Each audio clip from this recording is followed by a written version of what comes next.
Grâce au programme En bonne compagnie, qui est parrainé par l'organisme Communication, les personnes de 50 ans et plus résidant dans l'une des 13 municipalités du Haut-Saint-Laurent ne sont plus en proie à l'isolement. Donc, on en discute tout de suite et on en apprend plus sur cette initiative avec la chargée de projet Manon Gauthier. Bonjour. Bonjour. Merci de vous être déplacée dans nos studios. Ça fait plaisir. Dans un premier temps, expliquez-nous en quoi consiste donc le programme En bonne compagnie. Le programme entend à briser l'isolement des aînés et veiller à leur bien-traitance en bonifiant l'offre de services à domicile. OK, donc, c'est-à-dire qu'il y a des bénévoles qui se déplacent dans les maisons pour aller visiter? Oui, exactement. Pour des visites de compagnie. Il y a aussi des appels amicaux qui peuvent être faits. Les gens peuvent aussi demander les repas roulants qui vont leur être livrés à domicile aussi. Et il y a aussi la lecture à domicile qui est offerte par la Bibliothèque verte aussi. OK.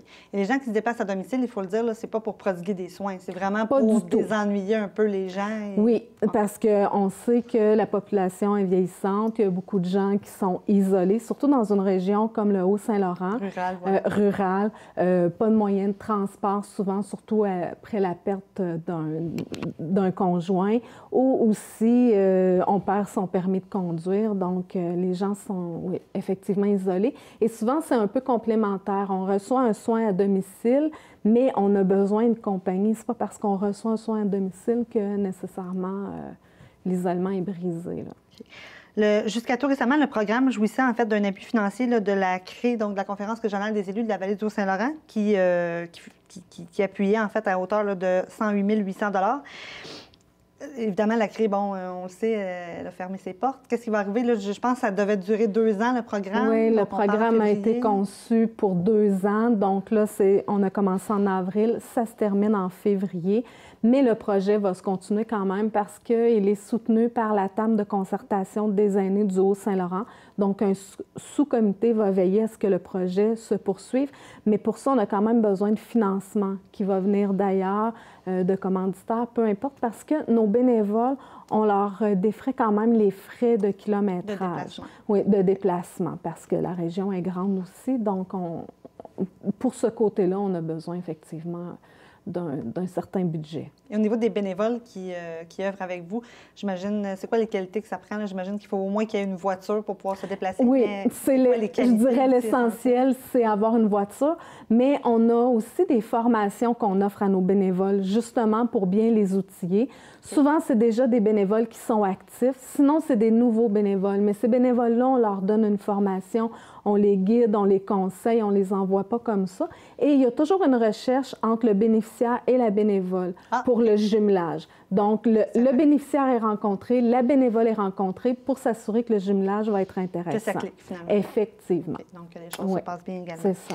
Et s'il y a des gens à la maison qui nous regardent, justement, qui voudraient être bénévoles, comment ça fonctionne? Ils doivent vous appeler? Est-ce qu'ils doivent venir au Saint-Laurent d'abord? Est-ce qu'il y a des critères autres pour être bénévole? Non, on a des bénévoles de l'extérieur du secteur du Haut-Saint-Laurent.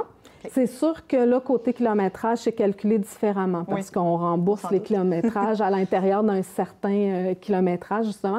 Mais non, on a des étudiantes au Cégep de Valleyfield, on a des gens d'un peu partout. C'est sûr que quand on est déjà dans le Haut-Saint-Laurent, c'est un peu plus facile, c'est plus simple.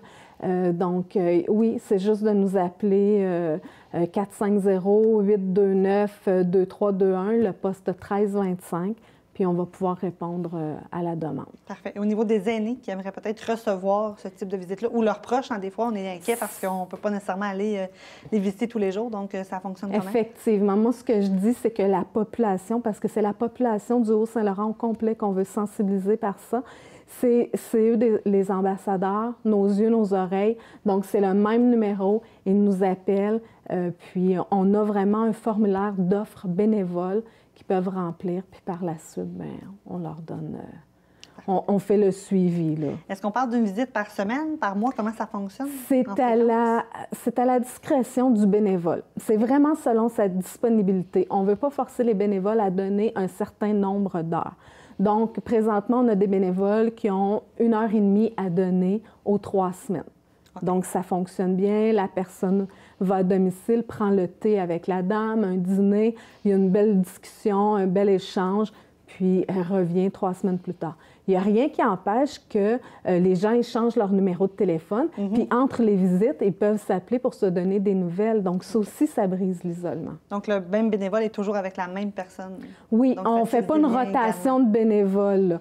Ça peut arriver des fois, mais c'est assez rare. Habituellement, un bénévole est relié à une bénéficiaire, mais un bénévole peut faire différentes visites, peut rendre visite à différentes personnes. Et vous avez une pochette aussi également devant vous qui est remise, je crois, aux aînés. Donc, pouvez-vous nous en glisser quelques mots rapidement? Oui, effectivement. Donc, cette pochette-ci a été conçue pour informer justement les aînés isolés. Donc, à l'intérieur, il y a différentes sections, différents outils pour vraiment informer de tous les services qu'on offre dans le Haut-Saint-Laurent.